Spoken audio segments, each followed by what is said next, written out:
ਰਾਵਲਪਿੰਡੀ ਇਸਲਾਮਾਬਾਦ ਵਿੱਚ ਤੇਜ਼ ਬਾਰਿਸ਼ ਨਾਲਾ ਲਈ ਵਿੱਚ ਪਾਣੀ ਦੀ ਤੇਜ਼ੀ ਨਾਲ ਘਟ ਹੋਣ ਲੱਗ ਪਈ। ਕਟਾਰੀਆਂ ਦੇ ਮਕਾਮ ਉੱਤੇ ਪਾਣੀ ਦੀ ਸਤਹ 22 ਫੁੱਟ ਤੋਂ ਘਟ ਹੋ ਕੇ 9.5 ਫੁੱਟ ਉੱਤੇ ਆ ਗਈ। ਕਵਾਲ ਮੰਡੀ ਵਿੱਚ ਪਾਣੀ ਦੀ ਸਤਹ ਘਟ ਹੋ ਕੇ 12.5 ਫੁੱਟ ਉੱਤੇ ਆ ਗਈ। ਇਸ ਤੋਂ ਪਹਿਲੇ ਪਾਣੀ ਦੀ ਸਤਹ ਬੁਲੰਦ ਹੋਣ ਉੱਤੇ ਸਾਰਨ ਵਜਾਏ ਗਏ ਸਨ।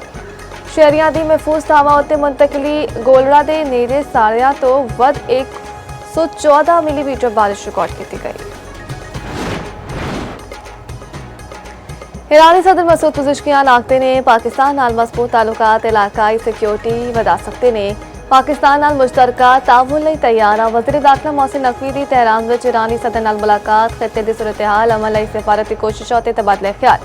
मोहसिन नकवी ईरानी वज़ीर ख़ारजा अब्बास अराग़ची ते मनसब सिकंदर मोमनी नाल भी मिले।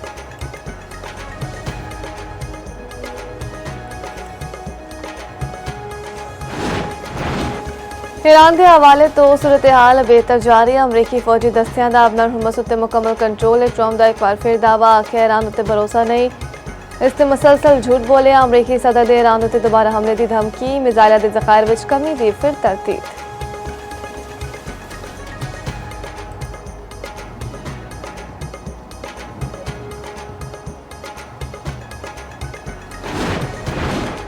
मीर रजा नूं पिछों गोली लगी, जिसम तेजाब नाल साड़िया गया।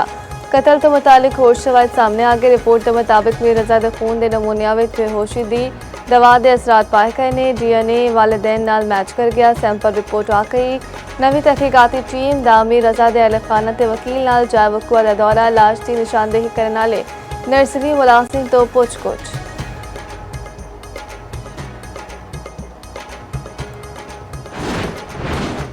ते अजले पेट्रोल ₹1.70 सस्ता। डीजल की कीमत में ₹1.39 का इजाफा। 12 जुलाई लई नोटिफिकेशन जारी। दूजे पासे हुकूमत गुड ट्रांसपोर्टर्स के मुज़ाकरात का एक और दौर बेनतीजा निकला। गुड ट्रांसपोर्टर्स का हड़ताल जारी रखने का ऐलान।